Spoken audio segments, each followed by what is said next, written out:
Hello, and welcome to How to Beat Your Kids at Board Games. We're glad you're listening, and you're in for a treat. A quick announcement before we get started.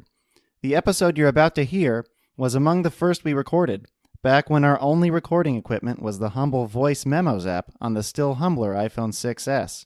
Thus, while we are proud of the content, we realize that the sound quality may not be the best. If you find the episode hard to listen to for this reason, we recommend checking out one of our later episodes, starting with Episode 6, Battleship Blitz, in which we had acquired our state-of-the-art podcasting microphones. In any case, we do hope that at some point, when you have a bit more peace and quiet, you'll come back and listen to this one. We're sure you'll love it. All right, enough chit-chat, let's get to the episode.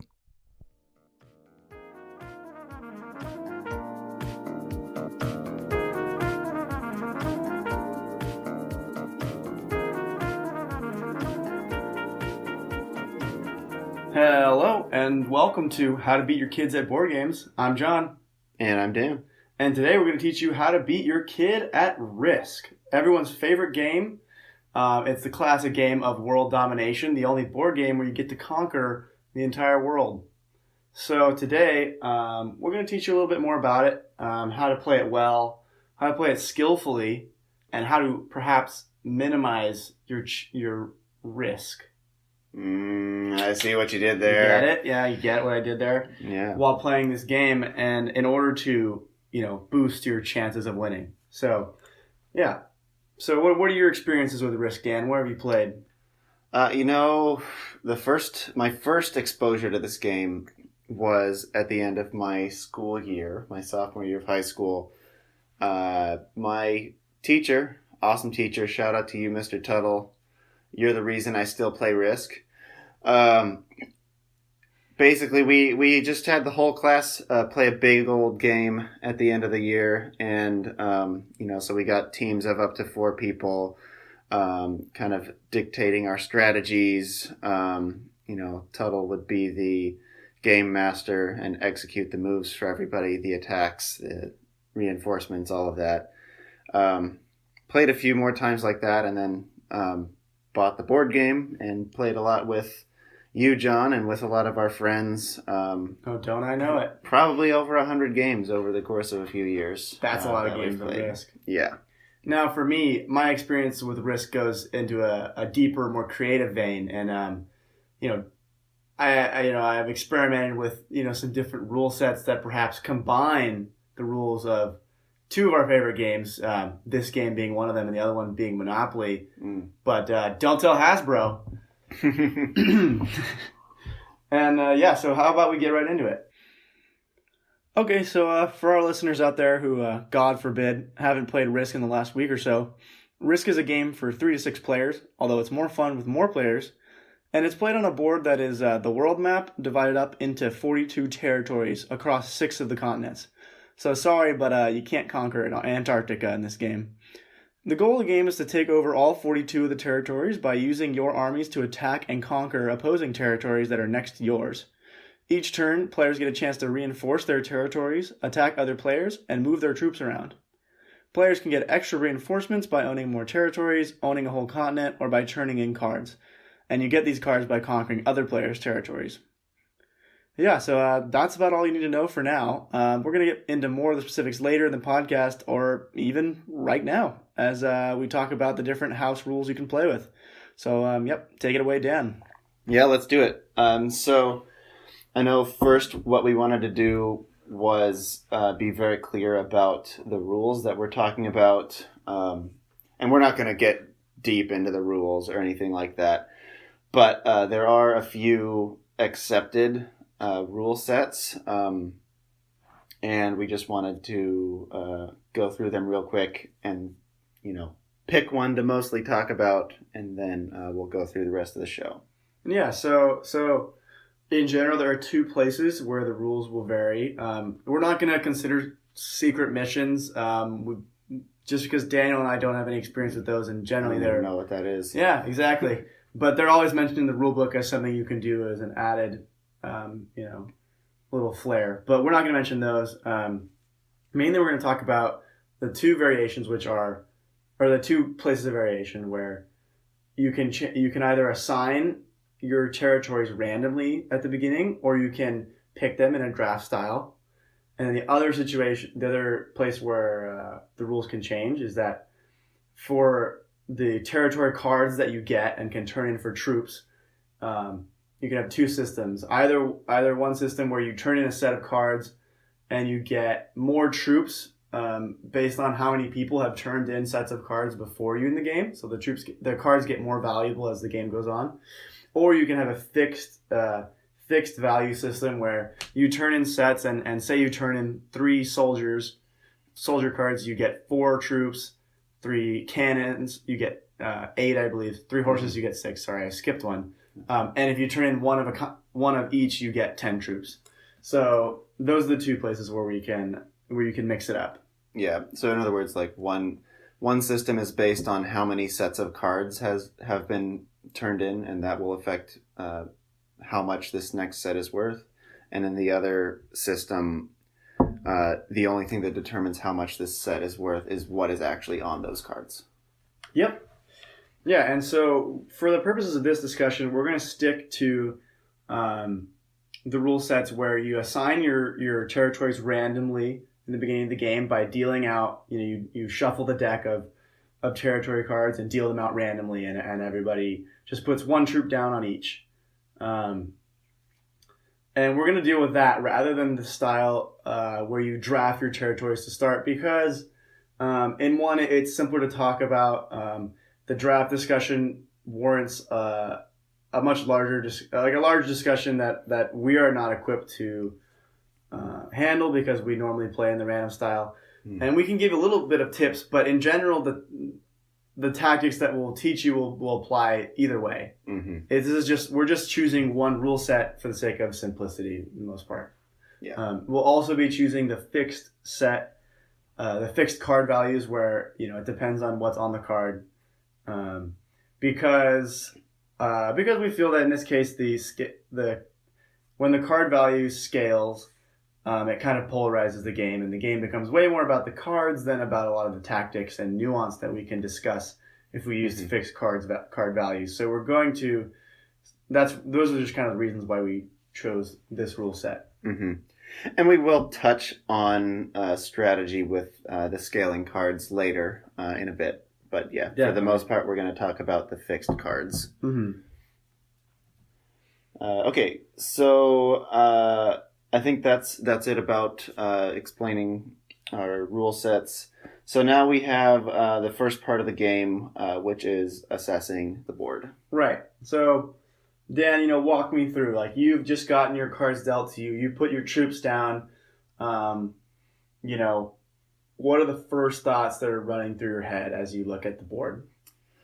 So I'm probably looking at, do I have clusters of troops anywhere? Do I have, maybe they're not necessarily a contiguous cluster, but maybe I have a lot of troops in a specific area of the board that with some work could become a contiguous cluster. Obviously, I'm looking at the continents. Each continent is worth a bonus. So if I happen to have a cluster near a continent or, a set of troops near a continent, I want to see sort of assess the likelihood that I might get a continent. I also probably want to be looking at my opponents, the same things for my opponent. So like where are the centers of power? Who is likely to be battling for a continent? Yeah, immediately size up your opponents, I think, is a huge thing that a lot of people miss. When you're in Risk, you're definitely playing your opponents. You need to size up both, how strong everyone's starting position is, but also how strong the players are, and kind of combine that into your metric of, who's going to be the person to beat. Because some people are capable of taking a terrible start, just a cluster in Asia would be a pretty weak start. Yeah. And because you're not likely to get the continent bonus anytime soon. That'd be a pretty weak start, but, in the hands of the right player, it can be played to a successful game and a win. So basically, fret not if you're in that position, but also don't disregard someone who's in that position as a complete non-threat. You might not have to worry about them now, but eventually they could be doing something, and you need to keep an eye out. Yeah. So what what would you say is a good position to start in? So having played, like I said, many games of Risk, it seems like Australia or around Australia is, we were talking a little bit through this earlier, but like a lot of the times with a random draw, you'll have one person with 2 territories in Australia and then 2 other people with 1 each.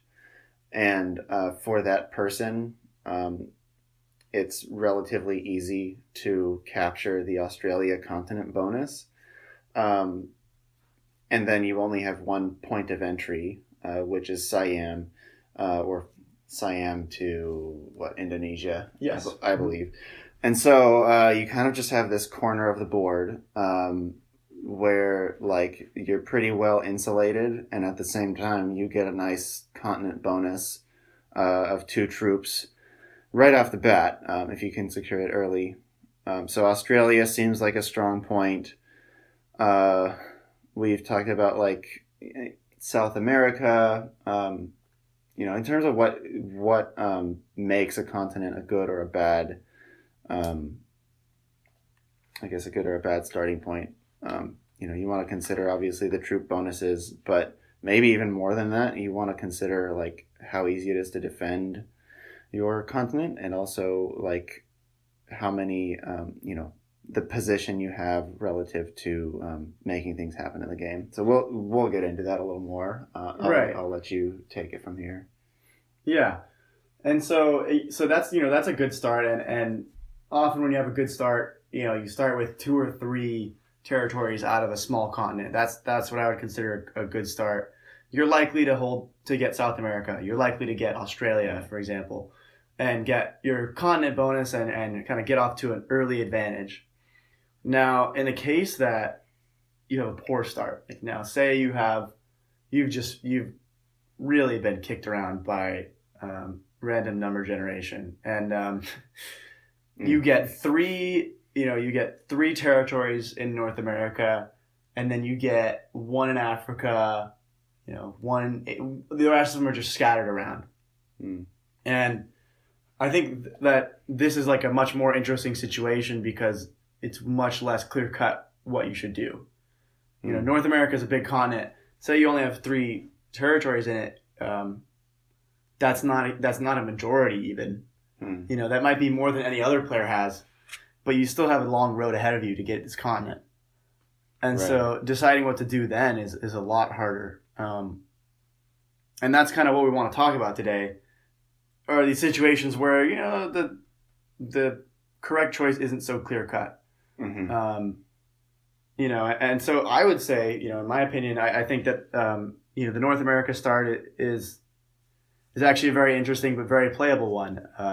But your game's going to look a lot different than someone who's taking South America.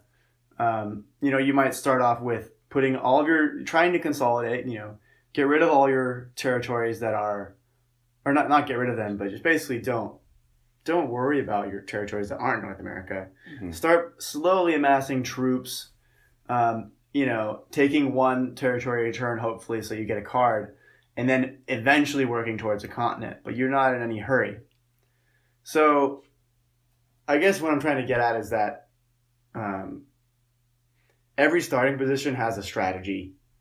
Some of them are inherently gifted, and will put you off to an early advantage, but right. There's no unplayable start in Risk. Yeah, and I think a lot of that we're going to get into later, and it has to do with the human element, with diplomacy, kind of like in real life tides in history. It's strength alone is not necessarily what makes you the best. You also have to be able to navigate the situation. So there are strength tactics to play, but there are also sort of lie low tactics that we'll talk about soon. Yeah. So do we want to get into attack mechanics? Yeah, I think so. I think really the only other thing I want to say, and I think we already touched on it, but yeah, just as soon as you see your start, you're really going to start informing, or you're going to start thinking about who you want to talk to in the game and who you think will be your threat. And so as soon as that's a big part of your assessing your opening, is seeing who is around you, whether they're likely to be friendly or not, and you can kind of judge this based off of personalities often, or judge it off of, like actual kind of looking at it in a utilitarian way and say, what would this person gain from attacking me? And in the starting position, you say, I think I'm actually safe because I don't think they want to kill me in North America. They're not going from North America. You can make kind of those kind of judgments right off the bat and get a lay of the land of how you think the game's going to go and use that to inform your strategy. Yeah, for sure. And I think I would also add that probably the more experienced players you play against, the more your thinking will be necessarily more utilitarian and transactional and less sort of emotional. Right. So, yep. Yeah. Cool. So let's get into the numbers of it and talk about attacking mechanics, dice rolls, etc. Yeah, I mean, if you've listened to the first couple podcasts, we are a huge fan of looking at dice rolls. Love it. So, we'll try not to bore you. A lot of this math is, kind of similar to what we did with Parcheesi, a lot of comparing stuff. So, but yeah, the attack mechanics in Risk are simple. You can roll more dice if you're the attacker. You get 3 dice. To your defenders can roll a maximum of 2 dice. And the caveat is that defenders win ties. So when you look at this creates an interesting situation where it's not really clear just by looking at some dice, who really has the advantage. Right. And so once you look at probability theory, you can get an idea of actually when you will have the advantage and when as an attacker or when you will have the advantage as a defender. And so what do you think about this? Well, so I know we've obviously already looked into this, but coming into our research that we did, I always kind of had the feeling that the attacker had the edge because the attacker gets to roll 3 dice. And winning ties for the defender, while not trivial, seems relatively minor to the ability to roll 1 extra die. But given that I hadn't looked into any probability, like this was just a hunch, it could have easily gone the other way. I think we're going to see that it's somewhat correct and somewhat wrong, and there's a little bit of nuance to it. Yeah. So, Dan's hunch is that when you're rolling more dice, you're going to have a better odds of winning, and that's just, that follows logically. Now, when you actually look at the probability of individual rolls, so we're disregarding when you have a large army and you're going to attack multiple times because that's just those create really long trees that you can't really go down. Looking at a single battle, the probabilistic model will confirm Daniel's theory. It'll tell us that you are much better off rolling more dice, and that the attacker has the advantage whenever he or she rolls more dice than the defender. Yeah, so basically, if you're attacking one-on-one, one attacker versus one defender, your odds of winning are about 41%. As an attacker. As an attacker. Mm-hmm. That's not too great. I wouldn't really want to depend on that. No.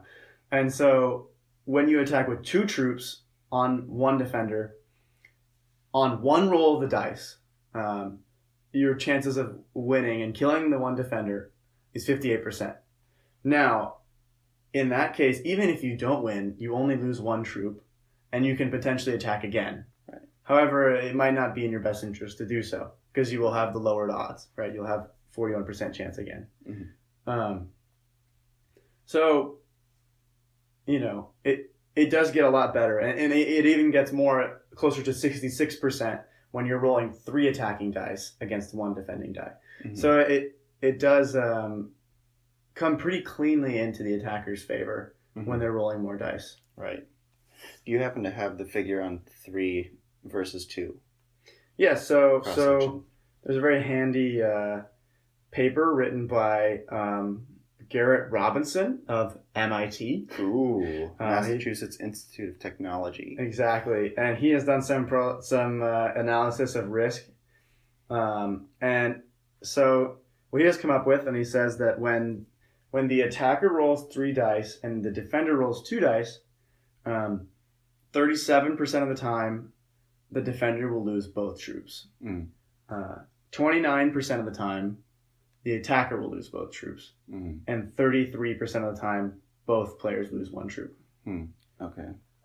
So a third of the time, it's pretty much an even split.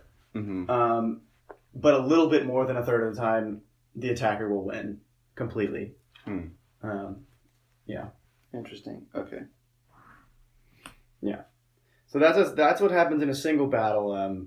Just know that anytime you're attacking with an equal number of troops as the defenders have, in a single battle, single roll of the dice, you're not looking at good odds. Yeah.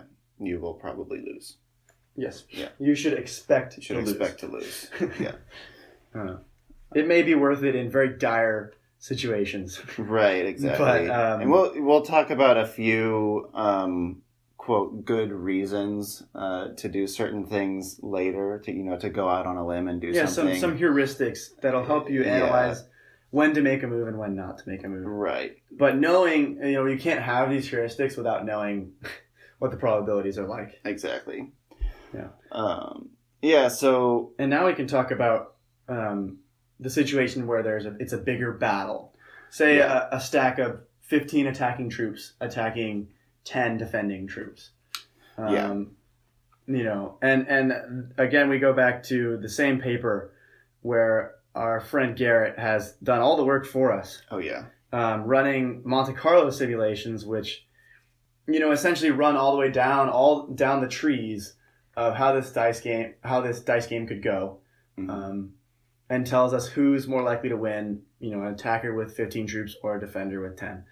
And what Garrett found is that actually as you increase the number of troops, so as you get further away from 0, because weird things happen when you have not that many troops, such as like if you're attacking with 3 troops and you lose 1, now you're attacking with 2. Right. And you're at way worse odds. Yeah. Which is different than when you're attacking with 30 troops and you lose 1, you're still attacking with only 3 dice. You're still only rolling 3 dice at a time. So when you're far away from 0 troops, the attacker's advantage proves very handy and shows that a smaller attacking force can defeat a bigger defending force 50% of the time. At least 50% of the time, depending on the ratio, of course. But of course, but the attacking force can actually defeat a larger defending force with decent odds. Right. And the good way to think of it is, like the more troops you have, the longer your entire army will be able to capitalize on this small but significant advantage that the attacker has by rolling 3 dice instead of 2. Before you get down to the hypothetical point where you're only rolling 2 dice. Now, of course, when you're playing Risk, you don't just want to have a 50% chance of winning, or even a 55% chance of winning. Right.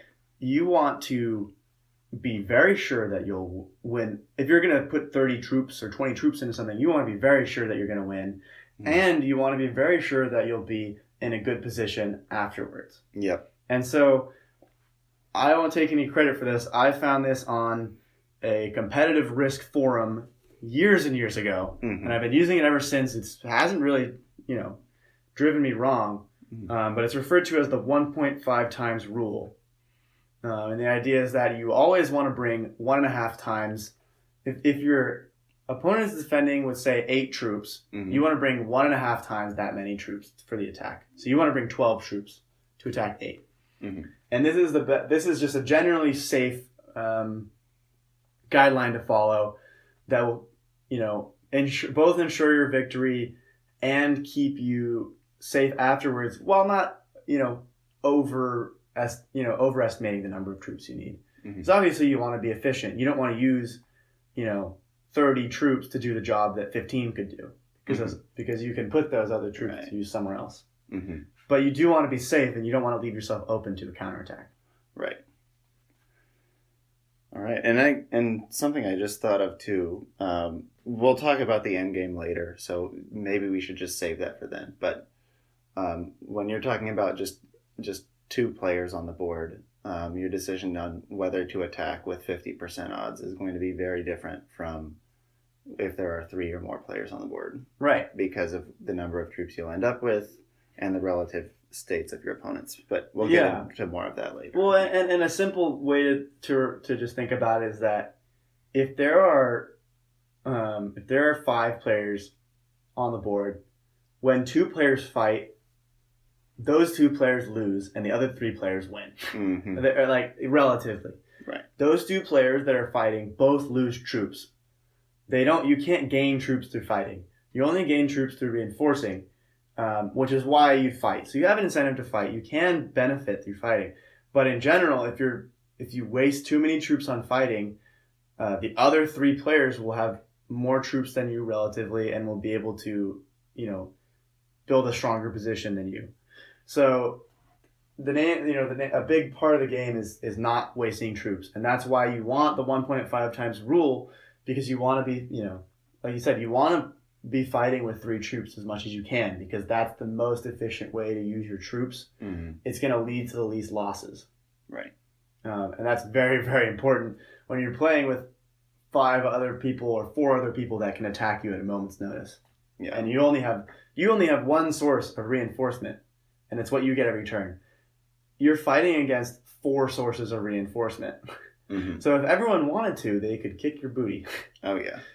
If they all banded together. And that's why diplomacy plays a huge part in the game. Yeah. So before we get to diplomacy, we want to talk more about some other tactics, maybe non-attack related tactics, at least when it comes to the dice rolling. We're not going to talk about probability, but these are still some useful things you should know. So one of these things is place your troops on your borders, not inland, with certain exceptions. Right. So the idea is that you need every troop doing as much as possible, and a troop that's inland that can't attack any other territories. Like, say you own all of Asia and you're keeping 20 troops in China where they can't attack anybody. Those troops are literally, they might as well not be there, because they're just rarely going to come in handy. Whereas if you had those troops on a border territory, you have the ability to attack with them. If anyone wants to break up your Asia continent bonus, they have to go through your 20 troops. So it just makes clear and plain sense to keep all your troops on the fringes of your empire, in general. And a couple times where it does make sense to put them inland or within your borders, they need to be backed up by defensive strategy, I would say. I don't know how to put it, but you need to have a defensive reason to do it. Now, the reason that I use it mostly for is to essentially just make yourself look like a worse target, or like a more ugly target. Sometimes your opponent will look and they'll say, oh, I could take, say you have 25 troops split up into like 8 territories. You have 7 territories with 1 troop on them, and then you have a huge stack with 18 with 18 troops on it. An opponent might look at that and say, well, that's great, but if once I break through that 18 troop stack, I'll have easy pickings and John will be finished. Whereas you could actually put yourself in a less optimal position where you divide those 25 troops evenly as you can across those territories, and your opponent looks at that and says, "Wow, I would have to kill one stack of 6, one stack of 5, another stack of 5, and all the while I'm losing troops and moving and this just seems really complicated. And if I don't win, then he still has 15 troops left, and if I get stuck, and he can easily counterattack." Now that might be a fallacy, because if you run the numbers, he might actually be more likely to be able to kill you outright in that situation. However, it's more about looking. It's all about appearances. Yeah, it's about making your opponent think that it's not a good decision to go invade you right now, right? Making it look the least attractive possible. Yeah, like why would they attack you and run into that when they can go attack someone else who doesn't have that setup? And now another situation where it could possibly come in handy to put your troops inland is when you have a defensive bottleneck. Now this is a little bit obscure, and it would maybe come up in situations like, say you own Central America, and you also owned both Western and Eastern United States, but you didn't own anything north of that. So, and you own South America below it. So you want to protect your heartland, which is South America. You could split your reinforcements between Western and Eastern United States, but then your opponent only has to break through one of them to get to South America. So in this situation, it makes sense to put a lot of defensive troops into Central America, even though they technically could not attack anywhere, don't give you any offensive potential, but they're much stronger defensively. And in the case that you already have a continent, it seems like you already have something to defend. It's worth doing. So I call that a defensive bottleneck. Somewhere where you can minimize your points of contact or the routes into your heartland, or breaking up your core by placing a lot of troops in one territory. Right. Yeah. So as is a common theme that I think is going to keep coming up as we go through this, you'll have a standard strategy or rule of thumb, like put your troops as as close to your borders as possible, so that they can do the most damage to your opponents. And that rule of thumb will be true in general, and then it'll always have the caveat, unless you have a really good reason not to. And protecting your continent, from a point of defense that is more optimal than your border, is one of those reasons. Right. And so this theme will come up a lot, I think. Yeah. All right. So next we have plan your route so you don't dead end. And here we're talking about conquest. Right. So this would be an offensive campaign. This only makes sense when you consider the rule we just talked about. You want to end your turn with all your troops in the right places.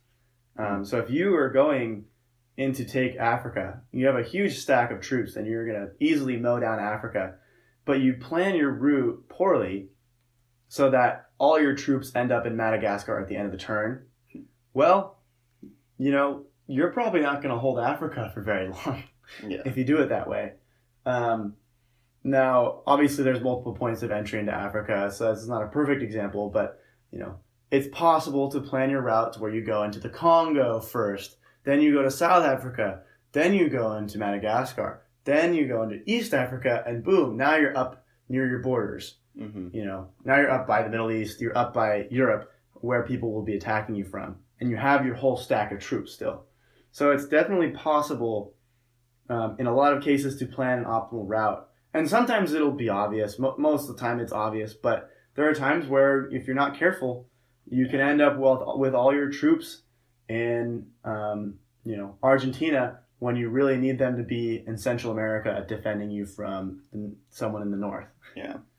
Yeah. So basically, it's not a super technical thing, but you should just think about it before you attack. And you want to know when your troops can end up. Most of us can draw a line pretty well. So just don't go into your attack phase without drawing that line in your head of where you want your troops to end up. Mm-hmm. And also this can kind of, a similar vein is to plan your routes to avoid the points of contact that you have at the end of your turn.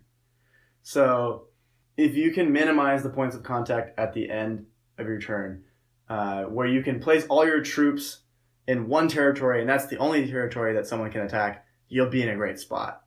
So it's kind of similar. It's like you can take the reverse. Say you're conquering North America. You can take Western United States and you can take Eastern United States, and say it wouldn't get you the continent bonus, but you can take Central America. Then you really want to do that, because then you only have 1 point to defend.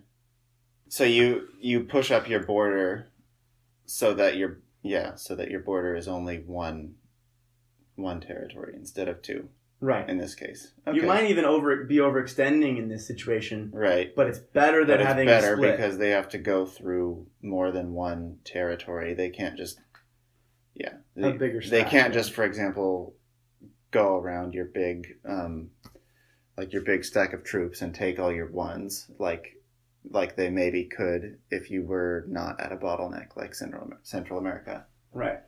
I see what you mean. Yeah, okay. I apologize. But that's the simplest way I can think about it. Got it. So beware of bottlenecks. Know when to use them. Let's see. Denying continents. Oh yeah. So denying continents is referring to the term, or it's referring to when you can take one territory out of someone's continent just so that they don't get the bonus next turn. So playing spoiler, exactly. So you take away their bonus. You don't necessarily gain anything, right? Because you're just getting a random territory. Maybe it puts you at the perfect number, 15 territories or 12 territories, where you get an extra troop. But that's secondary. Yeah, that's secondary. The main reason you're doing it is because you're saying, well, I really don't want this person to get an extra 5 troops next turn, and I'm the only one who can stop it. Yeah. So I will deny it. Generally, I'll let you know, this will put you in pretty bad standings with whoever has the continent. However, because they're not getting the continent bonus, they might not be too much of a threat. Yeah. So this is a powerful tool for controlling your opponents. Yes. So I think that's it for that. Prioritize army size, not number of territories. Right. And this is number of territories really is a bit of a place where newer players can go astray. Yeah. They would like to own the whole board, and they say, the point of the game is to conquer everything, so I'm going to conquer as much as I can and see if it's everything. Yeah. Exactly. At the end of my turn, I'll look and say, oh, did I win? No? Oh, okay. Well, at least I tried. Yeah. And I mean, thinking about it, like each territory, so each new 3 territories you conquer will give you 1 troop per turn. And this is disregarding any continent bonuses, etc., which do come into play, but in general, 1 territory is equal to roughly 1/3 of a troop. So think about how many troops it's going to take you to conquer those 3 territories and get that 1 troop bonus. And then think about how many troops are you going to need to hold these 3 territories. And like, if you're expanding too fast, then you might be spending 10 or more troops, 10, 20, whatever troops to get these 3 territories. And, even if the game went on 20 more turns and you didn't lose these territories, you would just barely be paying for what you just did. And that's even disregarding the fact that you could have used those troops elsewhere to get some territories that maybe gave you even more troops, like continent bonuses or cards, which we can talk about later. Once you've taken your first territory in a turn, you are no longer eligible for the card bonus. Like, you've already gotten your card, so each additional territory you take is just another 1/3 of a troop. and so you have to really be sure that that's worth it, that there's something strategic about the territory that's valuable, that is worth risking the extra troops, because the troop bonus alone is not enough. Right. And, it's not even, you say it's worth 1/3 of a troop. That's 1/3 of a troop conditionally. You have to hold it until your next, Exactly. And realistically, if you take two, then if you take two territories, you could get 0 troops from them. Right. And so it actually does really pay to pay attention to the number of territories you have. And to say, oh, wow, I'm at 14. Well, actually, I could really use, if I could get a cheap territory here, it would really help me out. Right. But in general, it's like going out and taking 3 territories just to get 1 extra troop next turn is probably not worth it. You need to have other reasons. And, so I'm a fan of the strategy of a slow roll strategy. In general, you attack once per turn. You ideally attack in a way that doesn't increase your points of contact. Is like doesn't make you more vulnerable to attack. And you get your card, and you just be on your merry way. And realistically, the only reason that I generally attack more than once in a turn is to, achieve a strategic goal. So secure a continent, deny a continent. There are other cases where you can knock someone completely out of an area. Say, you have a player who only has 1 territory in Africa, and there's other people in Africa, but that person keeps putting all 3 of their troops in Africa, and it's just really bugging you because you're trying to get the continent. If you have the opportunity to take them out, you should do that, because then that's 3 less troops flowing into the area you're trying to conquer. So that's a strategic consideration that would lead me to attack, more than once in a turn. Yeah. So you can get rid of 6 troops now, so you don't have to get rid of 21 troops in a few turns. Yeah, exactly. Yeah. 5 turns. So, yeah.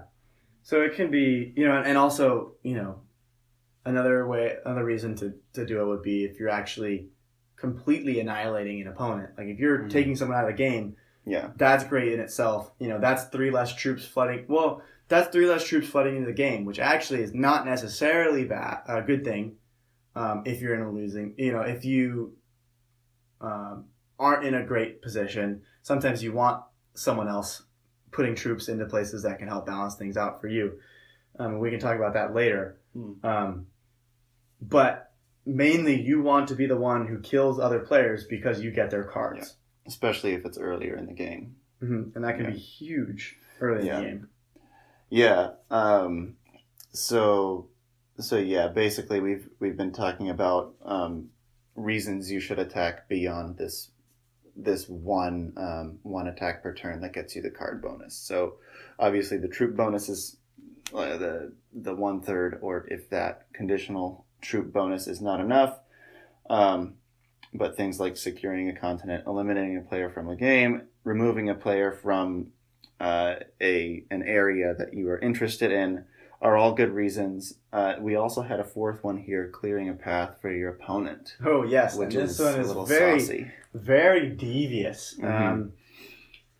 But there can potentially be situations where, say that you and an opponent you and another player are teaming up, and you're trying to fight a bigger opponent who has 6 troops in Siam guarding Australia, and then they have stacks of 3 or 4 troops within Australia, and you don't have enough troops to break all of Australia, but you do have enough troops to take out their stack of 5 guarding Siam.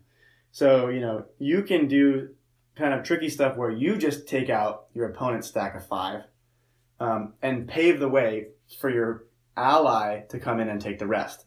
That way you can eliminate the stronger player. So there are situations like that where you have tactical considerations. Other situations where say your ally has a huge stack in some place.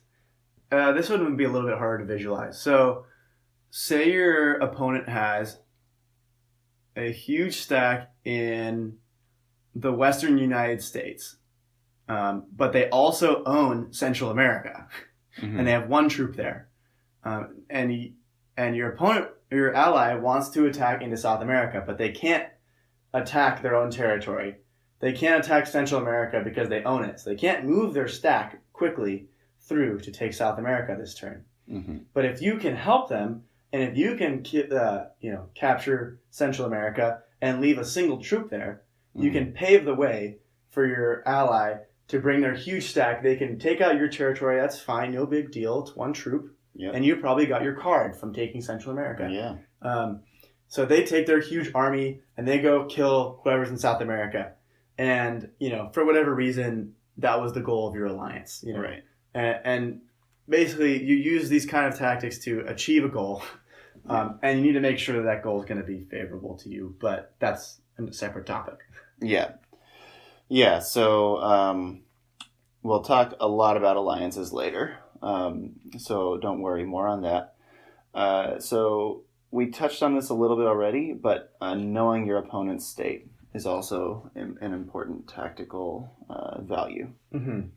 And just so you know, it is public knowledge how many cards everybody has.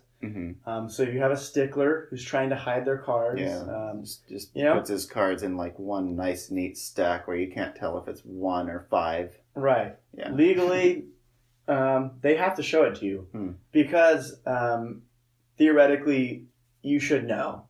Yeah. Everybody knows, when someone's taken a territory and thus when they should have earned a card. There's no secrecy in like whether you earned a card, this turn. Right. So in that situation, nobody's expected to keep track exactly of how many cards everybody has. That would just be ridiculous. So instead it's public knowledge. That's good to know. And, so in the same way, it's also going to be public knowledge of how many troops your opponent will get for reinforcement next turn. And so knowing this, you can make a lot of informed decisions. Knowing that someone has 4 cards in hand, you can be a little bit more frightened of them. Or if they're your ally, you can know, like, okay, I feel safe even though they don't have a great position right now because they have a trick up their sleeve. And now, so basically use the number of cards that they have in hand to get a picture of what they're capable of on their next turn.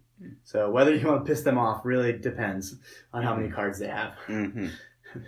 Got it. And the other, there's the other situation where it's nice is knowing it's the same as denying a continent. You want to be able to influence how many troops your opponents get. So if your opponent has a continent, you want to deny it so that they will get less reinforcements next turn. Now, also, if your opponent has exactly 12 territories, you know that you can knock out one of their territories and they'll get an entire less troop next turn. Yep. And that can make a big difference for a little investment. Say you take some no-name, territory in Siberia. Yeah. Probably named Siberia. Yeah. That has one troop on it. But you end up knocking off a reinforcement for them. That can be very useful. Right. Especially if they're low on cards too. Yeah. I forgot what I was going to say earlier, so we're just going to go to the next point. Okay, so last on our list of tactics / rules of thumb, I guess we're going to talk about going first versus last and what your mindset should be in each situation. Yeah, so what are your thoughts on this, Dan? Yeah, so going first means that, at the very beginning of the game, everybody, gets their territories, randomly assigned, like we said in the beginning, and gets to place 15 troops. So you get one troop. So one troop goes on each territory automatically, and then you get to place 15 more troops across all of your territories where you see fit. So I guess the way Risk, not Risk 2, but Risk works is each player basically just plays their entire turn, and then it's the next player's turn to play their entire turn. So in other words, you reinforce and then attack, and then fortify, and then that's it, right? Those are 3 stages. Yeah. Yep. Yeah, so you reinforce, so you get to place your troops, your 3 troops, which you get at the beginning after your 15. And so now you're going first, and you have 18 troops, and everyone else only has 15. So it seems like you should be more aggressive, or you have an opportunity to be more aggressive. I would say probably, like, especially thinking about some of the tactics we talked about earlier, about like removing a player from an area that you want to be active in later, or maybe consolidating a mass, on a continent, putting yourself in a good position to move forward. It seems like you can maybe be a little bit more risky going first, whereas going last, it's kind of like you've had 3 or 4 players, or however many you've had go before you, and like, if they decided to take some of your territories, well, tough toenails. Yeah. You're liable to just get harassed. Yeah. Before your game has even started. Yeah, definitely. And also, if you think about it, going first, even past the first turn, mm-hmm. you can also be the first one to play cards. Yeah, you can. So imagine being, potentially 13 or 15 troops ahead. Say you had a continent and you drew great cards, so you can play a set that's worth 10 immediately, and you have a 15 troop advantage on everybody else that's played. That's huge early in the game. And then maybe the next person who gets to play cards doesn't get to play cards because you wiped them out with your set of 10 cards. Exactly. And continent bonus. Yeah. So you can potentially capitalize on going first very well. Right. Going last, unfortunately, you're at the mercy of the other players. Yeah. And so you need to adjust your strategy duly. You need to put yourself in a position to not get screwed over. Because if you're going last, then you make yourself a big target and then you die, you can't really complain about being targeted because you're vulnerable. You put yourself in that situation. Right. Maybe you didn't ask to go last, but you at least didn't adjust for it, so it's your fault. Yeah. You played a strategy that you shouldn't have played. Going last, that you're going to be a little bit weaker than everybody in the beginning. And so, the way to capitalize on that, if you can even see it as an advantage, which it's not, but the way to work with it is what we're about to talk about, building good alliances. And our first point here juxtaposes nicely with what we just said. Our first point is, if you're first, you're last. Now explain that one. So this seems to run exactly contrary to everything that we just said. But we're talking about a different kind of first here. We are talking about a different kind of first. So here, when we say first, we actually mean first in the game. Sorry, that wasn't great. First in terms of the most powerful on the board. So, in other words, to give a real life example, at the beginning of World War II, Germany looked real good, was really strong. And as a result, not just as a result of this, there were plenty of other reasons, but, it ended up drawing a lot of, other powers into the war, maybe even that wouldn't have entered it into the first place because the threat of German domination was so great. So similarly, on the risk board, which is the same map after all, you need to think about how if you are in first, everyone else isn't just going to go, oh, they're in first, so I'm going to roll over and die. They're going to think, how can we team up together to take out this person so that we each have a better chance of being first? Right. So, like, this is not to say that you shouldn't be strengthening your own position, but you have to be very tactical about how your strength manifests itself and how it comes off to the other players. And this is where we really get into how important the the human element is in this game. Right. Especially. I do always feel like my safest position is when I look like I'm in second place. Mm-hmm. It may not even be reality because you know, people may not be paying attention to the cards you hold in your hand or something like that, or the position you hold. Right. As long as you seem like you're not doing great, mm-hmm. people will be a lot more likely to be friendly with you. Yeah. Because realistically, you know, who's going to ally?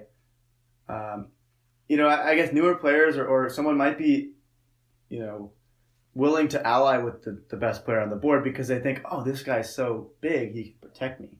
Mm-hmm. You know, and that is valid, you know, to say like if I'm allied with so-and-so that no one will want to attack me because they don't want to make, you know, the most powerful player on the board angry at them. Sure. But that I feel like is a generally emotionally driven reasoning and neglects the fact that as long as you're allied with the number one player, you know, if your alliance ends up holding out and you guys actually succeed in knocking off everyone on the board, you know, guess who's going to win? It's probably not you. Yeah. It's probably the person who was stronger to begin with. Yeah. Unless obviously you can find a way to switch things around, but that's not always possible. Yeah. And like we've said before on this podcast, we are not telling you how to win second place in any of these games. We're trying to tell you how to win. Your strategy should be to win.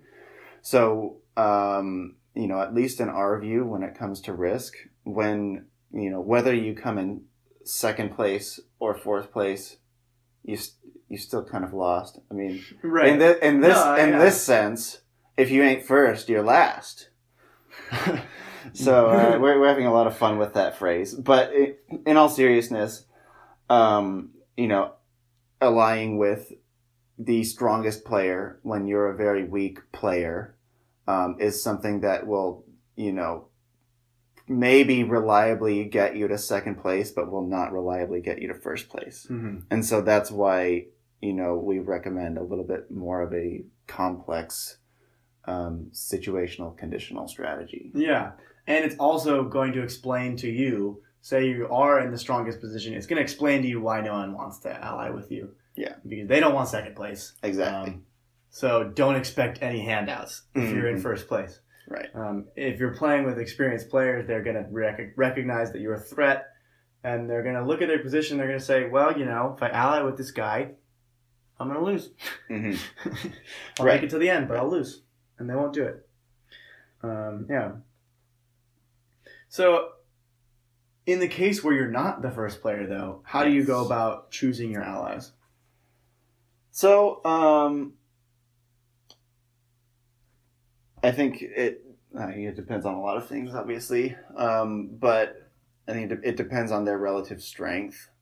It depends on what the alliance brings you. Let's talk about that one first. Yeah. So, you know, one of the things that an alliance brings you as a commander is an assurance that that person will not attack you, at least for a given time. You know, obviously in this game, all alliances will eventually be broken or the players will be conquered. So nothing's permanent, but at least for a period of time, you'll not be attacked.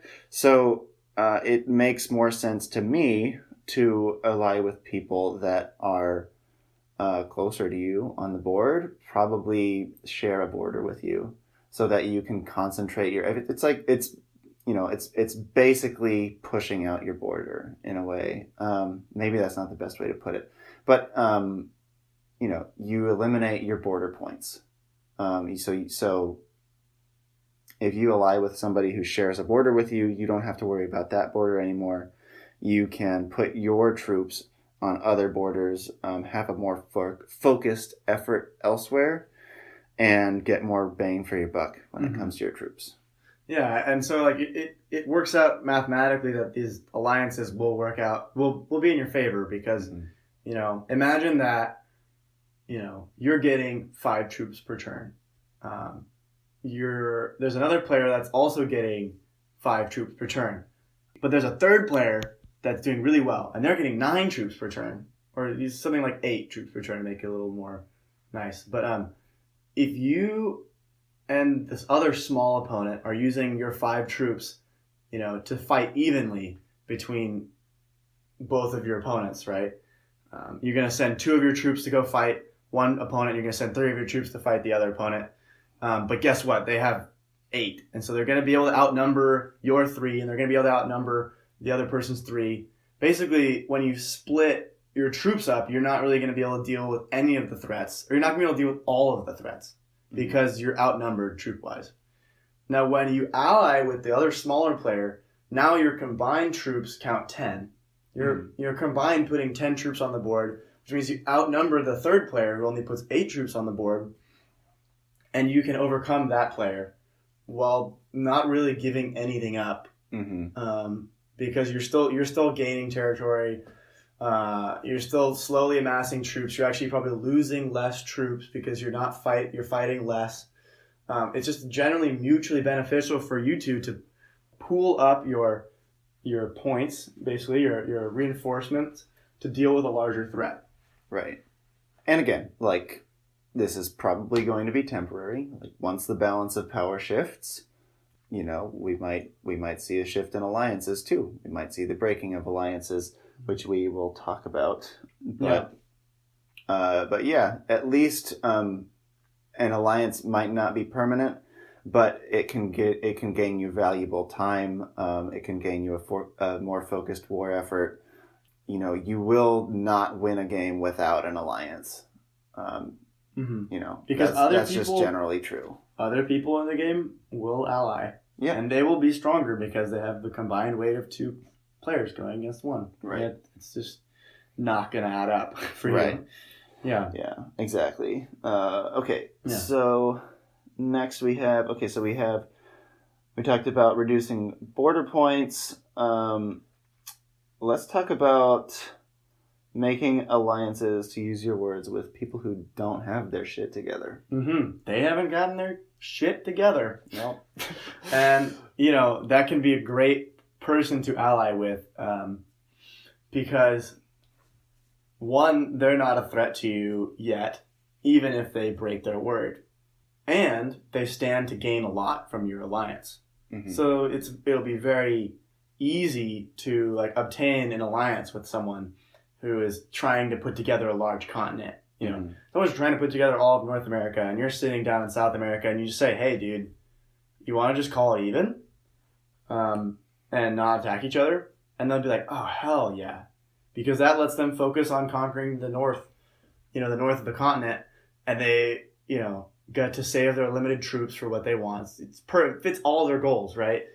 And what you still get something great out of it. You still get less border points, and you already have a troop advantage over them. So those are kind of the opportunities that you could look for when you're saying I don't really know if anyone wants to ally with me. And you look at everyone else's ambitions, and if someone has an ambition that you can, help out by allying with them, then by all means go for it. And often, if their ambition is too lofty, then you can take advantage of that too when you finally decide to break your deal. So basically, they're vulnerable to someone who hasn't gotten their shit together, doesn't have a continent or doesn't have a troop base, but is working towards one, is vulnerable to needing an alliance to stay alive and to stay in the game, and they're vulnerable to, to you backstabbing them. Yeah. So it's just a win. It's a great situation to be in for you. Right. For them, they have to be very careful. Yeah. If they want to come out of it ahead. Definitely.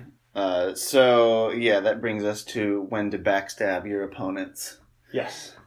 So basically something you said earlier was backstab your ally when your ally is your biggest threat and would be crippled by your campaign. And that second one is key. Mm-hmm. Right. Something to remember is that people that are in it to win it, they're going to do what's best for their, for their empire. Mm-hmm. They're not going to say, "Oh, I don't really want to hurt so and so's feelings by breaking this alliance." They're going to do it whenever it makes sense for them. Mm-hmm. So, as a player, you should never expect someone to keep an alliance just because, you helped them out early in the game or something like that. Yeah. You should expect people to break alliances as soon as it's good for them. And you should do the same. Mm-hmm. Unless you're playing some sort of longer con where you are emotionally manipulating people and you are saying, no, like, dude, I know it makes sense for me to break this alliance, but I won't do it because we're that cool. Yeah. You could be playing some crazy mind games, theoretically. But I'm going to leave that up to you guys to figure that out, because only in certain situations will people be manipulable, able to be manipulated in that way. Yeah, and if you do that, could you please get it on video, because I always find it hilarious to watch. Oh yeah, it's always great to convince someone that you're actually allied with them. Oh man, yeah, only to backstab them really when it hurts them most. Yeah. And some of you listening right now might be thinking, yeah, they're jerks, but, we are just telling you how to win. And sometimes that involves being a jerk and stabbing your friends in the back. Yeah. So all I say is, if it's within the rules of the game, it's not a jerky thing to do. It's actually the only thing to do. It's the best. You are honoring your friends by playing to your full potential. Exactly. And I don't even think I really addressed what you asked me earlier about, needing to make sure that your backstabbing will count. Yeah. So the thing about backstabbing is that once you do it, you can't really turn back. Yeah. Not only will that player that you backstabbed probably throw their full weight on you because they now have to deal with their border, border crisis, essentially. Yeah. Also, other players will realize that you're not trustworthy. Right.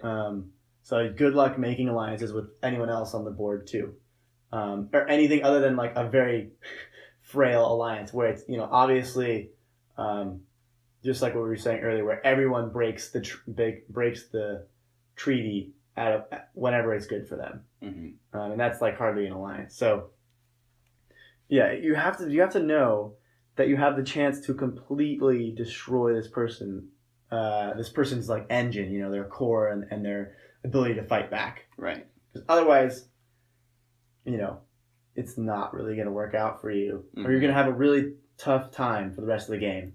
Right. Yeah. It is great though. I mean, it really is in your best interest to cheat most times. However, eventually, eventually, yeah. Right. You have to cheat at the right time though, right? Or else you will be burned. You can even, one thing like with the emotional manipulation, you can feign that it would be a great time for you to backstab. Right. You can convince the other ally, like, dude, I know, like, it would make a lot of sense. Like, other people are trying to convince you, like, dude, if you just backstab him, you'll be in a great position. You'll say, I know, but I won't do it anyway because they're my friend. Cool. When in reality, you're just looking at it and you're like, oh, I know that I actually wouldn't benefit from backstabbing right now. Yeah. But you can play it off and make it seem like you are really committed. Yeah. You want to sell your opponent as much as you can without seeming like a bullshitter. Yeah. Because, there is a little bit of emotional attachment, just naturally. Like, that's the human element. It's hard to avoid completely. Yeah, exactly. But you just got to be wary and don't be mad. Don't be surprised when people do it. Yeah. Really, only be surprised when people do it when it's not in their best interest. Yeah. Because I have seen people backstab me when it makes no sense to, and it'll cost them the game. Yeah. And I have to admit, I get a little bit angry when that happens, Oh, yeah. Oh, yeah. Trying to convince them, like, dude, if you attack me right now, we both go down. And they're just like, nope, I want South America. And you're like, well, I've got a stack of 40 troops bearing down on me from Africa. So, if you want to fight those, be my guest. And this is, and so that's where we come back to make an invasion of your continent look as ugly as possible so that this person doesn't somehow think that it's a good idea. Right. But another one of the funny parts of this game. Sometimes it's hard to argue or it's hard to argue with people that are intentionally playing irrationally. And there's a particular friend that I'm thinking of. I know exactly who you're talking about. I know exactly who you're talking about. In the end, sometimes you just gotta laugh it off. Yeah. Oh, yeah. Yeah. And, the most important part, you guys, is this is a game. It's a very intense game. Do not lose your friends over this game. Exactly. That's what Monopoly is for. Realize that exactly. That is what Monopoly is for. Losing your friends over Monopoly. Okay, Risk is just for fun. Exactly. Okay? Exactly. Yeah. Would it really be Risk if you weren't risking friendships? I guess that's fair. Okay. So we've covered when to backstab. And when to ally. And when to ally. Okay, so these next 2 items and 9 sub-items. Ooh. And 6 sub-items. Don't worry, it won't be long. We're going to talk more about ending the game, and this is pretty heavily tied to cards in one scenario more than the other, but either way, they're essential to getting to the end game. So first we're going to talk about cards. So the mechanics of cards are, at the beginning of the game when you're dealt out the cards, obviously one side of the card has, or sorry, not one side, but each card has a territory on it. So like Eastern United States or South Africa. But it also has a little figurine on it. It either looks like a foot soldier, a horseman or cavalry, or a cannon. And then there are a couple cards that have all 3 of these together. Those are wild cards. So, as we've said, each time you capture a territory, so the first territory that you capture on your turn, you pick up a card from the deck. And when you have a group of at least 3 of certain types of cards, so certain combinations only, not any combination will do, you can cash these cards in your reinforcement phase for additional troops on top of what you already gained from your continent bonuses and your territory bonus. So how these work is if you get 3 foot soldier cards together and turn those in, this is with the fixed value cards, so where how much you get is based on what's on the card. If you turn in 3 foot soldiers, you get 4. If you turn in 3 cavalry, you get 6. If you turn in 3 cannon, you get 8. And if you turn in 1 of each, you get 10. And you can only turn in sets of 3 at a time. Mm-hmm. Yeah. And so the way that this works is that you can have a maximum of 6 cards in your hand, but that's only if you've captured someone else's cards by killing them.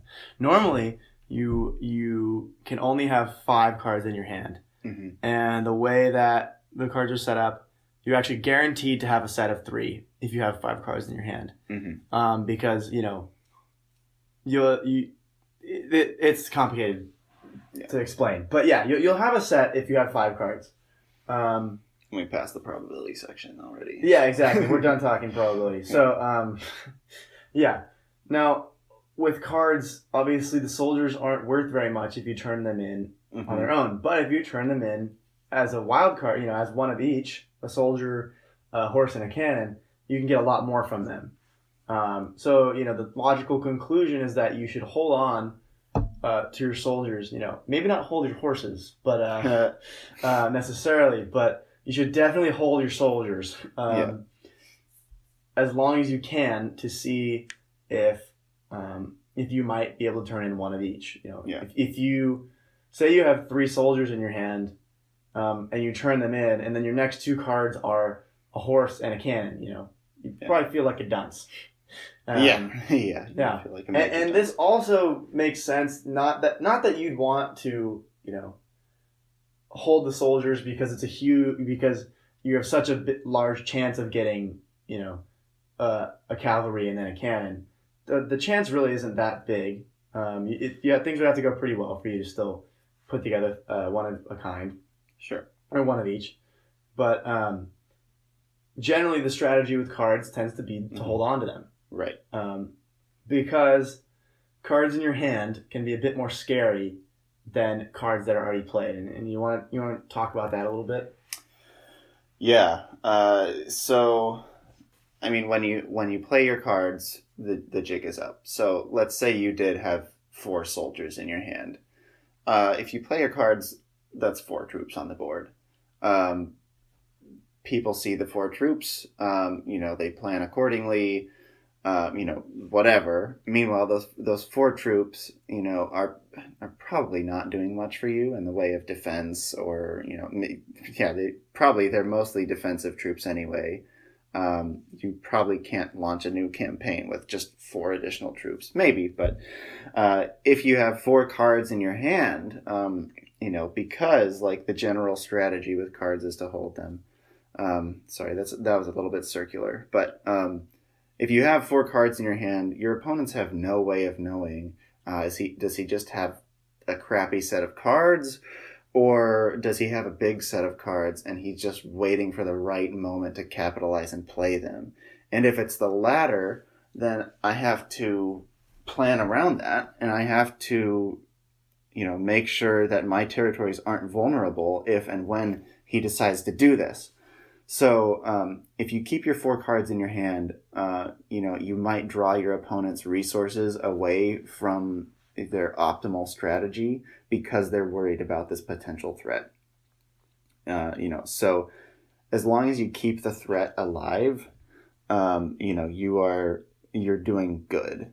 So doing bad to your opponents, but doing good for yourself. And additionally, it doesn't really delay you because, every time you have a set of 5, you have to play a set of 3 anyway. So if you have 3 soldiers and you wait 2 turns, then you're playing 3 cards, no matter what they end up being, even if they end up being, let's say you were really unlucky and had 5 soldiers and you finally play those 3 soldiers after all.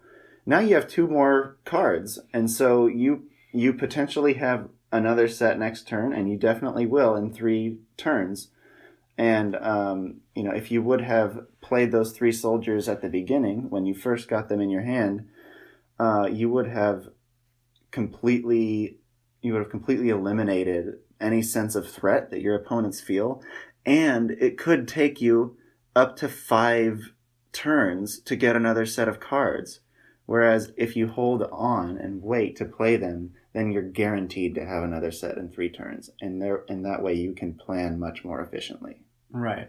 It kind of also ties into this concept that we haven't really talked about. But, in general, in Risk, you can think that a slow flow of troops is a little bit less effective than a very quick flow of a lot of troops. Because, for example, when you're slowly putting down, if you're putting 4 troops down instead of 3, for 6 turns, right? Like, you're going to put those troops down. They're probably going to get spread out just as the game goes on. Like, you're not just going to put them in one spot. You're going to put them in, on this border territory. You're going to put them on that border territory because they all need shoring up. But say you spent 6 turns where you got 3 troops each, and then on the 6th turn you got 9. You got those extra 6 all in one place. You can put those in a huge stack and go do something cool with it. You also have the option of spreading them out the same way. But like you can be a bit more devastating when you can consolidate your troops into one stack or something like that. So, and that it's not a huge advantage, but it's just a tactical consideration. You have more control. When you can play 2 sets of cards back to back, it's hard to deal with a rush of troops like that if you're your opponent. Like, they just sent 12 troops at me, and they got a card, and next turn I might have to deal with another 8 or another 10. I'm already reeling because they took away my continent bonus, and I only have 2 cards, and I'm surrounded by, territories that are hard to conquer, so it's going to be hard for me to get a card. You can really devastate opponents just by having multiple sets of cards in a quick succession. Right. Yeah. Another reason why you hold them, because it's more likely that you'll be able to play them closer together. Mm-hmm. Okay. And then we mentioned this earlier about eliminating players, but basically kill people, take their cards, and win. Yeah. So if you have an opportunity to eliminate a player, this is one of those things where you can defy conventional logic and go out on a limb if it means you have a chance to eliminate a player. This is something where you would attack like one troop on one troop, for example, if it meant you had the chance of eliminating this player. Because, let's say you know how many cards they have in their hand because you asked, or you kept track, but if you didn't keep track, you asked.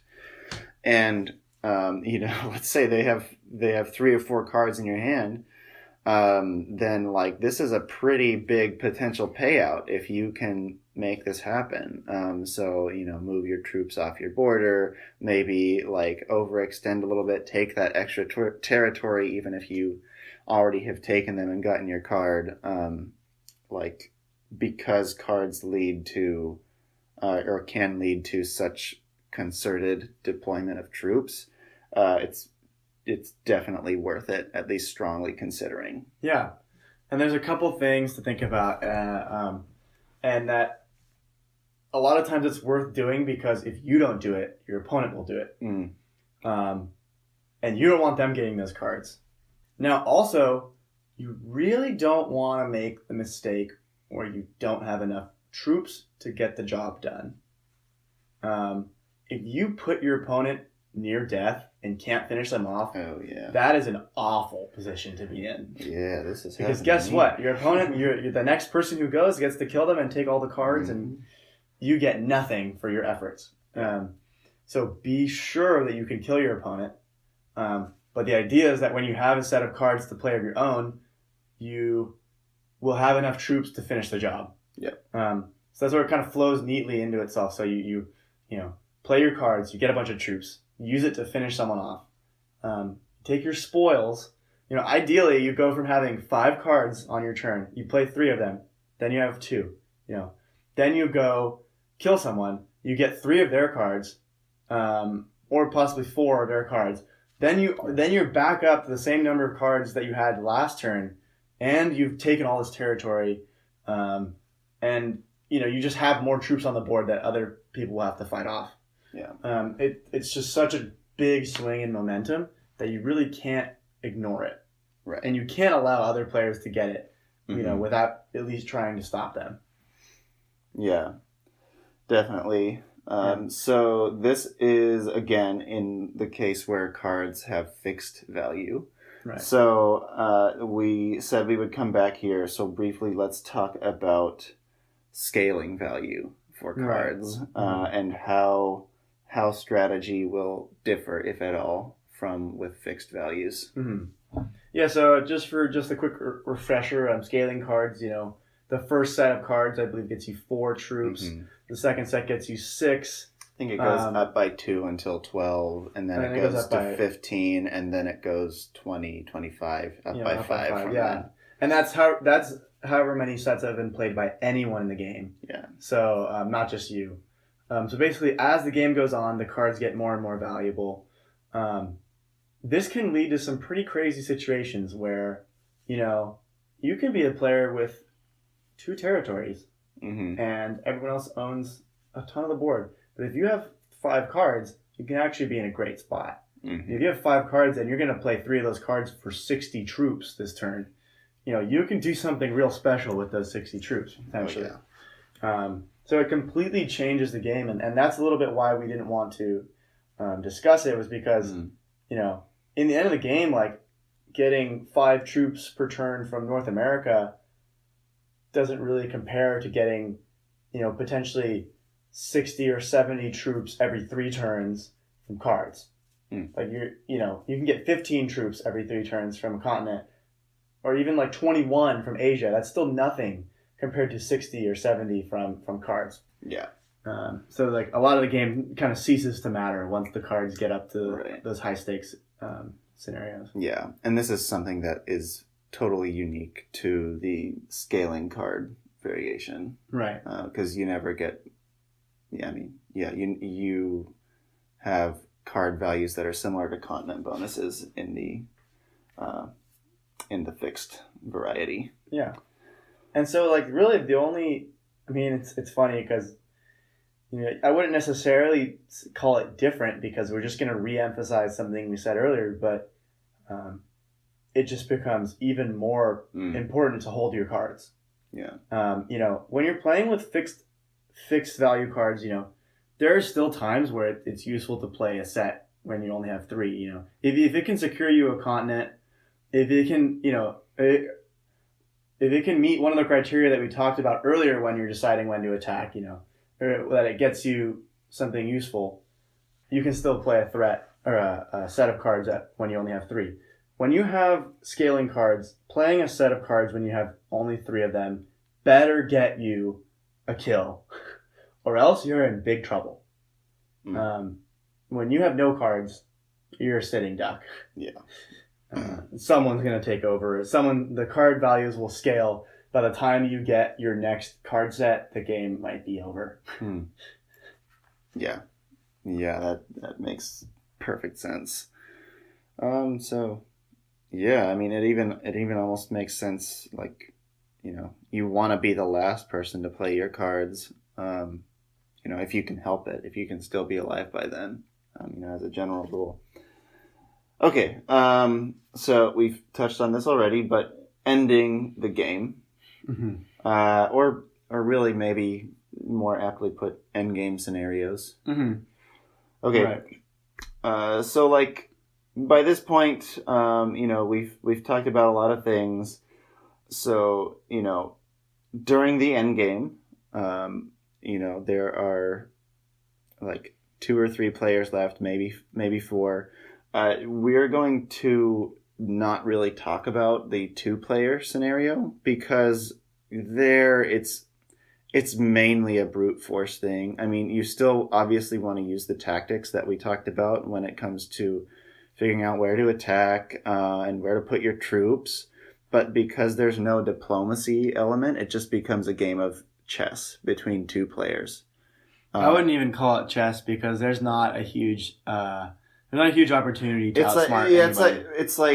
It's like chess, but it's more like checkers. But like one of the one of the sides is playing without their queen and bishop and rook because like that's how the game played out. Yeah. It's not going to be an even game of chess. Right. It's possible to make up some disadvantages through tactics, but largely if you're playing someone who's good at tactics, you won't be able to. They'll deny you the opportunity to do that. But in the case that it's just you and someone else and you don't necessarily have the upper hand, you're gonna need to rely on tactics like denying continents, protecting bottlenecks, rolling dice well. Practice that dice rolling. Yeah, exactly. So there's not a ton that you can do to change the situation. But if your opponent's not playing with good tactics, then you can turn around in 2 players, and that's all kind of we need to say about that situation. Right. Where it gets interesting is when you have more than 2 players, or when you still have more than 2 players left in the game. So in this scenario, you're either the person who's the most powerful or who's winning, in quotes, or you're not. So if you're not, basically you want to try to stall until you are, and you do this by allying with number 2. Right. Whoever that or may number be. 3. Or number 3. So, yeah. Right, yeah. So there's a 1 position, there's a 2nd place and a 3rd place. It's almost always in the best interest of the people in 2nd and 3rd place to work together to try and defeat the 1st place person.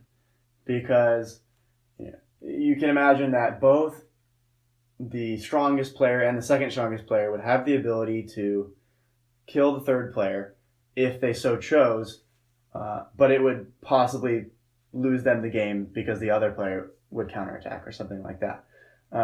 They could, essentially the third player could be eliminated, but they hang on because the player who isn't in the lead would like them to stay on to possibly shift the balance around in their favor.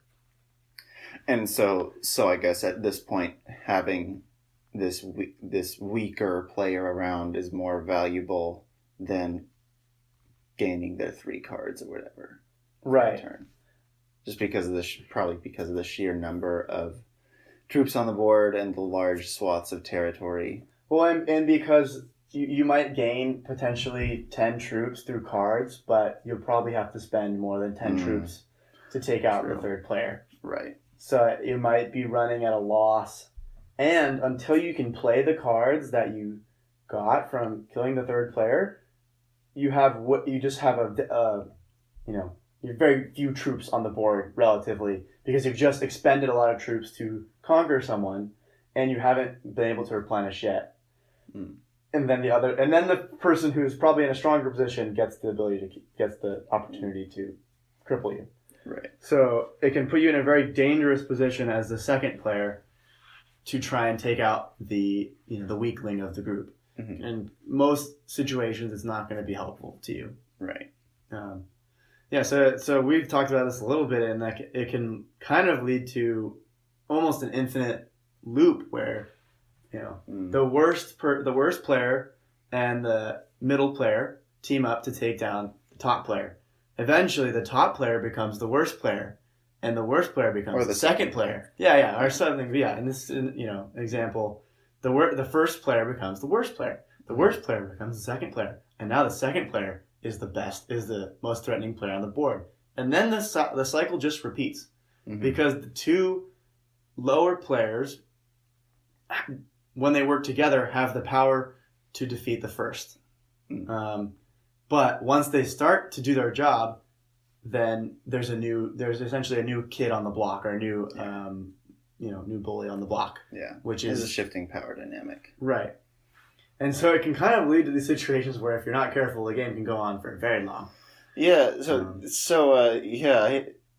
I just thought of a question. Like, at what point, if you have something like this going on, at what point does the serious, dedicated Risk player say, enough is enough, nobody's going to win, let's leave and go get ice cream or something? I would say and when by the way, dedicated and Risk by the way, player, it's 11 a.m. Of course, yes. Yeah. Because that's how long you play Risk for. Yeah, exactly. I would say that the dedicated Risk player, if they were truly dedicated, they would keep playing until someone makes a mistake, or until they have some sort of information.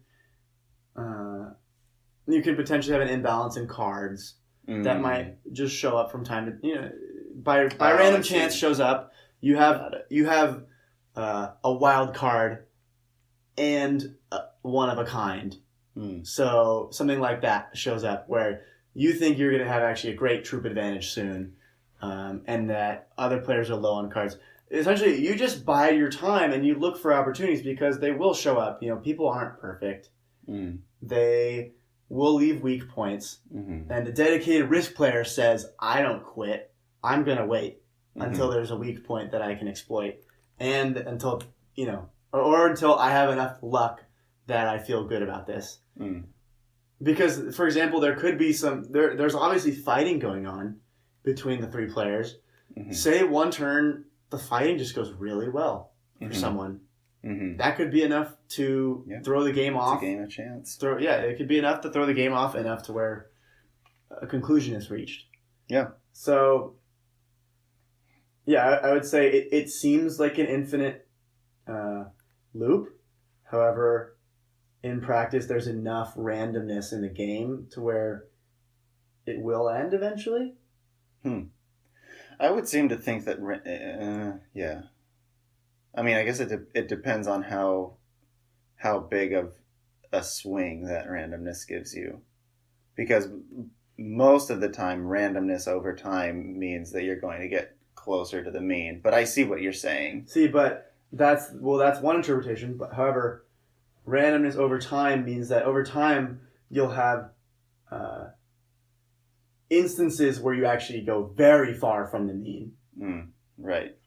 Further than you would ever expect to if you're just sure. So, like for example, like if you're just flipping a coin thousands of times, if you flip a coin 10 times, you don't really expect there to be like 5 heads in a row. That would be kind of crazy, like kind of nuts. Yeah. However, if you're flipping a coin thousands of times, you might see a string of about 25 heads in a row. Yeah.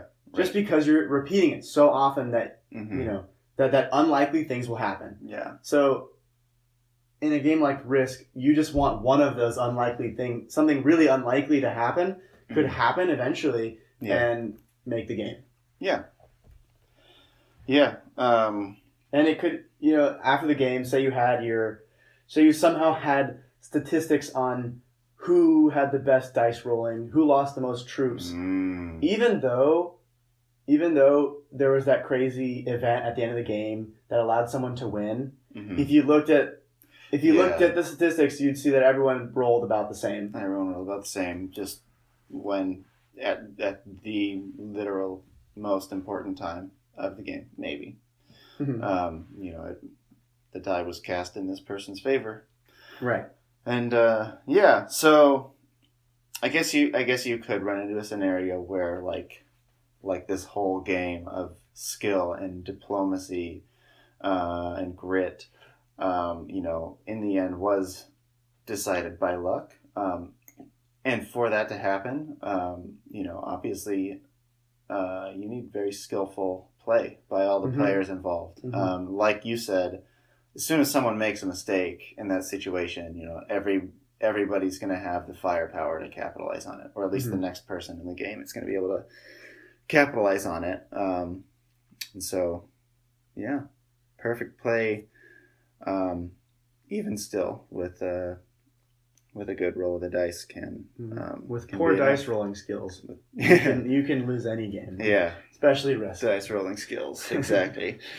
Yeah. Okay, so yeah, I have also that we wanted to talk about what to do if you're number one. Right. Basically, if you can kill the second place player outright, you've won. And this is kind of just what we were just talking about in terms of if you get the opportunity, be it a favorable dice roll or a good set of cards or couple sets of cards, I don't know, then like you can deliver the coup de grace and still be in a good position to fight the second player, even if you or the third. Well, fight the third player. If you can eliminate the third player, you fight the second player. Whatever it is, like fight the player who currently is weaker than you.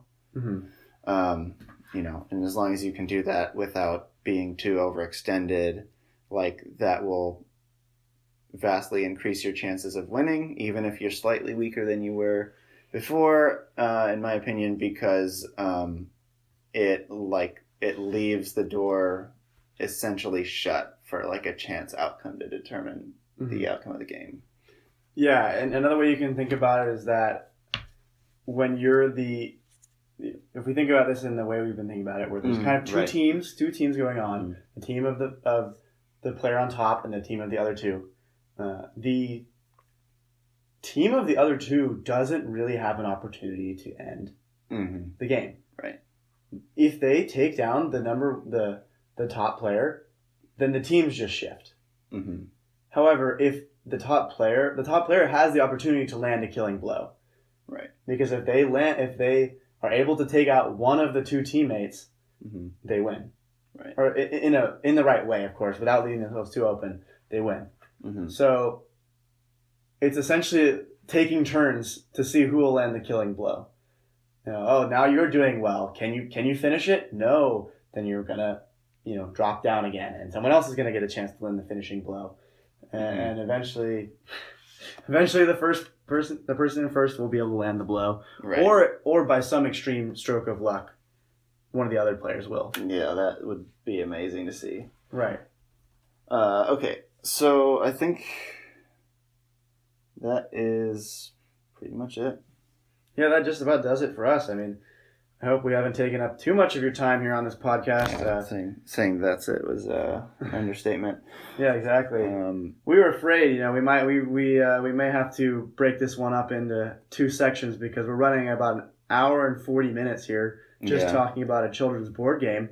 Yeah. So, but to do a little wrap up, keep your tactics close, keep your friends further away, and keep your cards even closer. Yeah, definitely. I'm going to have to listen to it tomorrow to figure out whether that actually made sense. At this point, it's 12:30 a.m. I don't think we really care. Yeah, it's past midnight. So, yeah, we have enjoyed this, though. We hope you have. We hope you learned something. Risk is an incredibly complex game with so many decision points in it, unlike the other few games that we've done so far. So I think that's why we had to spend so much time on it, is because there's so much nuance and there's so much to dissect. So, honestly, I don't even think we hit it all. No. So, bottom line, hope you learned something. Go play Risk with your friends. Go play Risk with your kids. Go play Risk with your kids. Go play Risk with your kids' friends. Be careful with that one. Yeah, be careful.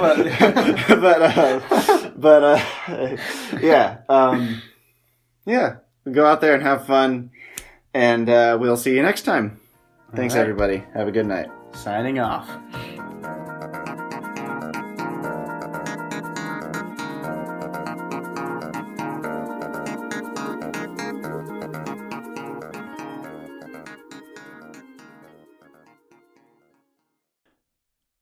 Thank you for listening to this episode of How to Beat Your Kids at Board Games. We hope you enjoyed it and that you learned something. We always do.